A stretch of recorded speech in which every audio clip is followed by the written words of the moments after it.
नमस्कार साथियों, आप लोग कैसे? उम्मीद करते हैं स्वस्थ और मस्त होंगे। आज हम लोग फिर से यूपीएसआई के हिंदी के प्रैक्टिस सेट पे आ चुके हैं। तो इसमें पहला निर्देश देखेंगे, दिए गए गद्यांश के आधार पर प्रश्नों के उत्तर देना है। प्रश्न संख्या 1 से 3 जो अपठित है इसको पूरा पढ़िए और उसके आधार पर उसका उत्तर देना है। तो सबसे पहले हम प्रश्नों को ही देख लेते हैं। सबसे पहले प्रश्न में क्या पूछा गया है, फिर हम गद्यांश पे वापस आ जाएंगे। पूछा है, गद्यांश का उचित शीर्षक क्या होगा? धन की लोलुपता, धन की महत्ता, धन और मनुष्यता या मनुष्यता का महत्व। गद्यांश को पढ़िए आप। सबसे पहले गद्यांश को पढ़िए। इस संसार में धन ही सब कुछ नहीं है।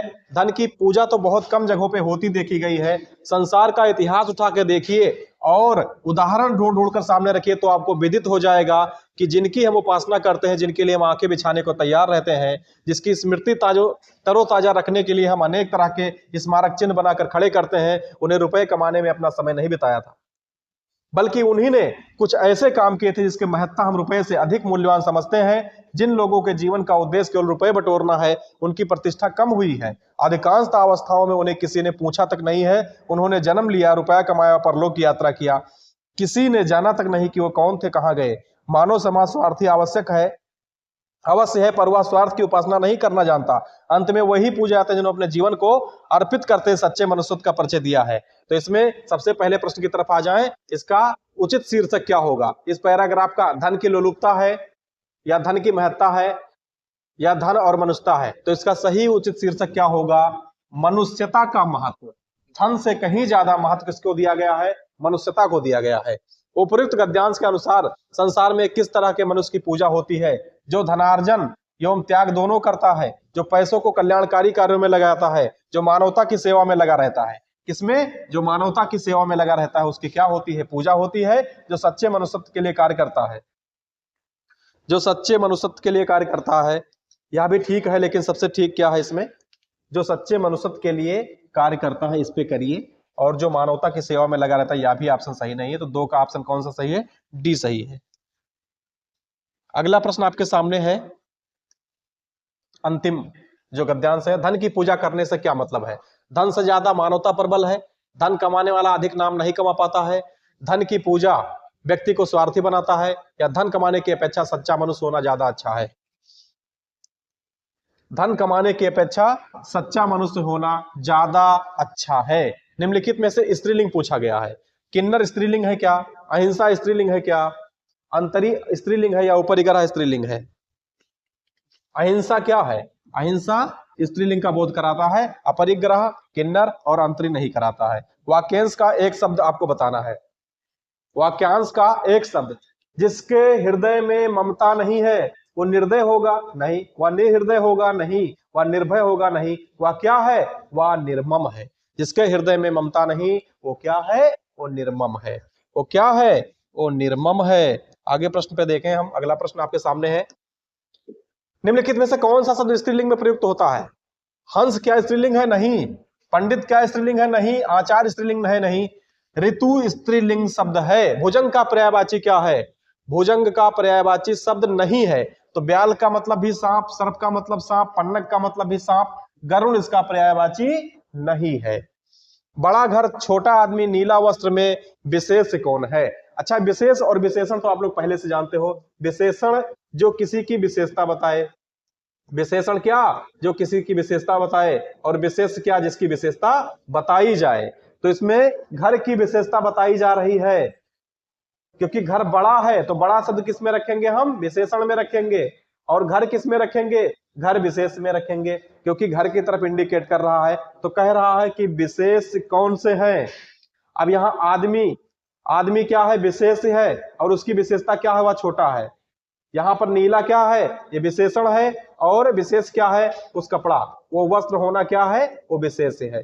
तो हम क्या निकल के आया? घर, आदमी और वस्त्र जहां पर लिखा होगा वह ऑप्शन एकदम सही होगा। घर, आदमी, वस्त्र जहां पर लिखा हो वो विकल्प एकदम सही है, राइट है। आगे देखिए, आगे आपका है, वाच्य कितने प्रकार के होते हैं? कर्तृवाच्य, कर्मवाच्य और भाववाच्य कितने प्रकार के? 3 प्रकार के हो गए। कौन कौन से? कर्तृवाच्य है, कर्मवाच्य है और भाववाच्य है। तो वाच्य कितने प्रकार के हो गए? 3 प्रकार के हो गए। भाववाच्य का इसमें उदाहरण बताना है। तुम फूल तोड़ोगे, क्या यह है? नहीं। अब चला जाए यही भाववाच्य में है, बाकी के नहीं है। समुच्चय बोधक क्या होते हैं? समुच्चय बोधक क्या होते हैं? अभिकारी शब्द होते हैं, अर्थात समुच्चय बोधक में किसी भी प्रकार की परिवर्तन नहीं होता है, अपरिवर्तनीय होते हैं। तो समुच्चय बोधक क्या होते हैं? अविकारी होते हैं, अविकारी होते हैं। हिंदी में वचन कितने हैं? हिंदी में तो वचन दो ही हैं, एक वचन और बहुवचन। संस्कृत तो है नहीं, संस्कृत में तीन है, एक वचन, द्विवचन, बहुवचन। तो इसमें क्या है? एक वचन और बहुवचन। इसमें हिंदी में क्या है? एक वचन और दूसरा क्या है? बहुवचन। एक वचन और बहुवचन। निम्नलिखित में से सममात्रिक छंद, सममात्रिक छंद किसमें होते हैं? दोहा में होते हैं। सममात्रिक छंद कहां है? दोहा में। सरस्वती का पर्यायवाची नहीं है, तो जो है उस पर टिक कर लीजिए। वाणी बिल्कुल कहा जाता है, वीणा, पाणी, शारदा भी कहा जाता है, कमला नहीं कहा जाता है। कमला कौन है? ये लक्ष्मी जी हैं। कमला कौन है? लक्ष्मी जी हैं। इक्षु का तद्भव रूप, इक्षु का मतलब क्या होता है? इसका तद्भव गन्ना है। इक्षु का मतलब क्या है? गन्ना है। ईख, इक्षु ये सब नहीं है। अगला है रेलगाड़ी शब्द कैसा है? रेलगाड़ी शब्द कैसा है? यह तद्भव है? नहीं। देशज है? नहीं। तत्सम है? नहीं। ये कैसा है? संकर है। रेल अलग और गाड़ी अलग मिक्स करके बनाया गया है। यह क्या है? संकर है। थोक का, परचून तो होता नहीं, परचून तो फुटकर वाले को कहा जाता है। थोया तो कोई शब्द नहीं है। थाक नहीं होता है। यह क्या होता है? पर्यायिक। क्या होता है? पर्यायिक। विभू का, विभू का मतलब क्या होता है? सर्वव्यापक, नित्य, ब्रह्मा, आत्मा, चिरस्थायी, दृढ़, महान, ईश्वर। विभू का मतलब होता है सर्वव्यापक, जो सभी में व्याप्त है, सर्वव्यापक होता है। विभू का मतलब क्या होता है? सर्वव्यापक। और व्यास का मतलब क्या होता है? व्यास का मतलब बड़ा। इसका विलोम पूछा है तो उसका मतलब छोटा, संक्षेप। व्यास का मतलब बड़ा और समास का मतलब क्या? संक्षेप, छोटा। इसका विलोम व्यास का क्या होगा? समास होगा। छक्का पंजा मारना का मतलब क्या है? इसका मुहावरे का अर्थ झगड़ा लगाना? नहीं। छक्का पंजा मारने का मतलब है ओछी हरकत से काम को सिद्ध करना। ये नहीं होगा। चापलूसी करना भी नहीं है, नारदगिरी भी नहीं है। नारदगिरी का मतलब होता था झगड़ा लगाना, तो इसमें छक्का पंजा मारने का मतलब ओछी हरकत से काम को सिद्ध करना। अधिमानता में उपसर्ग, उपसर्ग शब्दों के शुरुआत में लगते हैं, तो इसमें अधि उपसर्ग लगा हुआ दिख रहा है। उपसर्ग कौन सा हो गया? अधि। निम्नलिखित वाक्य में एक शब्द रेखांकित है, उसका प्रयुक्त उपसर्ग किस प्रकार के उपसर्ग में किया गया? चिन्हित करिए। विद्यालय का उप प्रधानाचार्य, जिम्मेदार व्यक्ति होता है, तो हमको उप प्रधानाचार्य में बताना है क्या है? तद्भव उपसर्ग है। ये विदेशज और देशज तो बिल्कुल नहीं होगा। ये तद्भव भी नहीं है, ये तत्सम उपसर्ग है।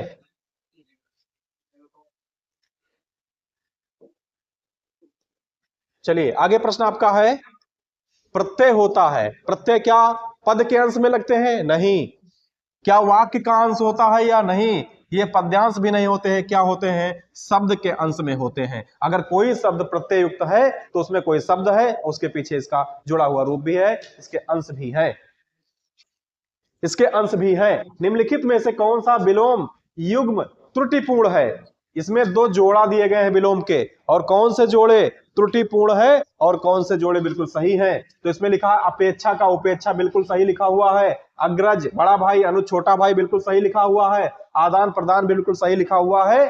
उन्नत और अवगत ये दोनों अलग अलग हैं, ये उसके उत्तर नहीं हो सकते हैं। प्रयोग के आधार पर शब्द के कितने प्रकार? दो प्रकार। पनही शब्द का रूप क्या है? उपानह है। क्या है? उपानह है। तांबुल नहीं होगा, पर्ण ही नहीं होगा और पर्ण भी नहीं होगा, तो इसका क्या है? उपानह। अब हम आगे प्रश्न पे चलें। अगला प्रश्न 27 नंबर प्रश्न आपके सामने है। उद्यान का शुद्ध वर्ण विच्छेद करना है। उद्यान का शुद्ध वर्ण विच्छेद करना है, यही सबसे सही है। इसमें देखिए छोटा ऊ है, फिर दा में हलंत है, फिर या है, बड़ा है, ना में हलंत है, या है। सरयू में संधि कौन सा है? यण संधि। सरयू में कौन सी संधि है? यण संधि है। निम्नलिखित में से किस धातु से भाषा बनी है? तो भास धातु से भाषा शब्द बना हुआ है। धातुष्मा में संधि कौन सी है? धातुष्मा में संधि कौन सी है? धातुष्मा में दीर्घ संधि है। और किस प्रकार से है? यह धातु प्लस ऊष्मा, धातु प्लस ऊष्मा से मिलकर बना हुआ है, तो इसमें छोटा छोटा मिलके क्या बन जाता है? दीर्घ बन जाता है। सूत्र कौन सा? अकः सवर्णे दीर्घा। अकह सवर्णे दीर्घा, मतलब समान वर्ण मिलकर के दो छोटे समान वर्ण मिलकर के एक दीर्घ बन जाते हैं। अकह सवर्णे दीर्घा से ये बन जाएगा आपका। अगला है विशेषण और विशेष के योग से क्या बनता है? कर्मधारय बनता है। विशेषण और विशेष के योग से क्या बनता है? कर्मधारय। कर्मधारय का मतलब क्या? अभी इससे पहले हमने कुछ देर पहले आपको बताया विशेषण क्या है और विशेष क्या है। जैसे अभी हम कह ले घनश्याम, क्या कह दे? घनश्याम। तो घनश्याम का मतलब क्या? कर्मधारय समास है कि नहीं है? बिल्कुल है।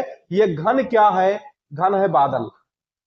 घन क्या है? बादल। और श्याम क्या है? काला। काला यह विशेषण है और बादल क्या है? विशेष। क्योंकि बादल शब्द की क्या बताई जा रही है? विशेषता। और उसकी विशेषता क्या बताई जा रही है? काला। तो इसमें विशेषण और विशेष के योग से क्या बनेगा? कर्मधारय बनेगा। जिस समास का कोई पद प्रधान नहीं होता उसे क्या कहते हैं? उसे बहुब्रीहि कहते हैं, क्योंकि इसमें तीसरा पद प्रधान हो जाता है। ज्यादातर देवताओं के नाम ही इसमें देखने को मिलते हैं। आप समझ जाना कि बहुब्रीहि समास हो गया है। पंचानन, दशानन, इस प्रकार से शब्द आपको देखने को मिलते हैं। वो क्या होते हैं? बहुब्रीहि समास होते हैं। उपसर्ग किसको कहते हैं? अभी उपसर्ग वाक्यांश नहीं होगा, पद भी नहीं होगा, शब्द भी नहीं होगा, क्या होगा? शब्दांश। शब्द के अंश में उपसर्ग और प्रत्यय दोनों लगते हैं। तो चाहे उपसर्ग को पूछा जाए चाहे प्रत्यय को पूछा जाए, आपको बताना क्या है? शब्दांश बताना है। लिपि की आवश्यकता कहां होती है? भाषा को बोलने में किसी प्रकार की लिपि की जरूरत है क्या? भाषा को संकेत करने में किसी प्रकार की जरूरत है? नहीं, तीनों में नहीं है। भाषा को लिखने में लिपि की बहुत ज्यादा जरूरत पड़ती है। जैसे हिंदी की लिपि क्या है? देवनागरी है। हिंदी की लिपि क्या है? और अंग्रेजी की लिपि क्या है? अंग्रेजी की लिपि क्या है? बताइए। रोमन है। अंग्रेजी को रोमन लिपि में लिखा जाता है। जैसे मैं लिख दूं वह घर जाता है, घर जाता है, तो ये क्या हो गया है? ये किस भाषा में लिखा है? ये देवनागरी लिपि में लिखा है। तो हमने लिखा तभी हमें जरूरत पड़ा किसकी? देवनागरी लिपि की जरूरत पड़ी। जब हमने लिखा तो हमको देवनागरी लिपि की जरूरत पड़ गई। अगर हम ना लिखते तो हमें देवनागरी लिपि की जरूरत नहीं पड़ती। अब जैसे मैं घर जाता हूं, अगर लिख दूं मैं घर जाता हूं, या तो अंग्रेजी में लिखा है ना, मैं घर जाता हूं लिख दिया, तो ये कौन सी लिपि है? ये भी देवनागरी लिपि हो गई। कौन सी लिपि? देवनागरी। और आई गो, इस तरीके से जब लिखोगे तो ये किस में चली जाएगी? रोमन में चली जाएगी। तो ये लिपि है। लिपि बहुत ज्यादा जरूरी है। आप देख लेना, लिपि से बहुत ज्यादा प्रश्न पूछने को मिलता है। खड़ी बोली कहां से निकला है? खड़ी बोली कहां से आया है? इसका उद्भव कहां से है? इसका पश्चिमी हिंदी से है। कहां? पश्चिमी भाषा में, वहां पर खड़ी भाषा बोली जाती थी, वहीं से खड़ी बोली आ गई है पश्चिमी से। पश्चिमी वाला क्षेत्र आप लोग देख सकते हैं। हिंदी भाषा की कुल कितनी वर्ण लिपियां हैं? कुल इसमें 52 ही है। वर्ण लिपियां कितनी है? 52 है। मध्य स्वर किसे कहते हैं? जो सबके बीच में आ जाता है। छोटा आ को क्या कहते हैं? मध्य स्वर कहते हैं। चलिए आगे प्रश्न है, और अब प्रश्न ये अंतिम सीरीज है, यहीं से प्रश्न खत्म हो जाएंगे। कंठ वर्ण है। कंठ वर्ण को इचु ऐसा नाम तालु, ये नहीं है, यह भी नहीं है। और इसमें क्या है? ये है आ और हा और विसर्ग। सूत्र संस्कृत के लिख देता हूं एक बार। अकुह विसर्जनिया नाम कंठा। अकुह विसर्जनिया नाम कंठा, इतने का नाम कंठा। इनका सबका उच्चारण किससे है? कंठ से है। तो आ आप आपको मिल गया है। और कु से का वर्ग है। का वर्ग में क्या है? का, खा, गा, घा, अंगा, ये सब रहेंगे इसमें। और विसर्ग, ये विसर्ग लिखा हुआ विसर्ग, ये सभी रहेंगे। तो आ हा और विसर्ग का उच्चारण स्थान क्या है? कंठ है। रा और मा का रूप क्या है? इसके आगे का लिख दे तो स्पष्ट हो जाएगा ना, कर्म लिखा हुआ है। इसी प्रकार से ये बन जाएगा। तो ये कर्म ऐसे ही लिखा जाता है। तो रा और मा का रूप क्या है? इस तरीके वाला मा है, रेप वाला। प्र में पूर्ण वर्ग क्या है? प्र में कौन है? पा पूरा है, जिसे मेरे नाम से पूछ लिया गया प्रश्न। इसमें कह रहा है कि पूर्ण वर्ग क्या है? तो पा में रा पूरा है और पा आधा है। समझ गए? तो ये 40 प्रश्न की सीरीज थी। इतना आज चर्चा किया गया। अगली वीडियो में फिर मिलेंगे। अब आज के लिए बस इतना ही रहेगा।